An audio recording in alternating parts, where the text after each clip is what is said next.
প্রিয় শিক্ষার্থী, আজকে তোমাদের জিন সম্পর্কে ধারণা দেব। জিন কি? জিন হলো ডিএনএ অণুর খণ্ডাংশ বা অংশবিশেষ যা বংশগতির ধারক বাহক হিসাবে কাজ করে। জীবের সকল বৈশিষ্ট্য বহন করে, তাকেই জিন বলে।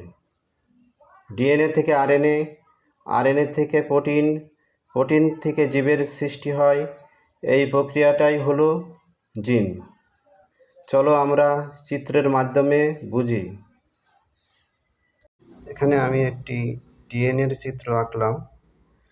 ডিএনএর প্রথম খণ্ডাংশ থেকে প্রথমে ডিএনএ থেকে আরএনএ, আরএনএ থেকে প্রোটিন, জীবের বৈশিষ্ট্য মাথার সৃষ্টি হলো।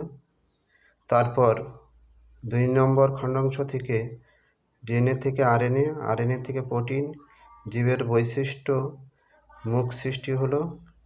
3 নম্বর খণ্ডাংশ থেকে ডিএনএ থেকে আরএনএ, আরএনএ থেকে প্রোটিন, জীবের বৈশিষ্ট্য হাত সৃষ্টি হলো। এভাবেই একটি জীবের সৃষ্টি হয়। এটিই হলো জিন। আশা করি তোমরা সবাই বুঝতে পেরেছ। ধন্যবাদ।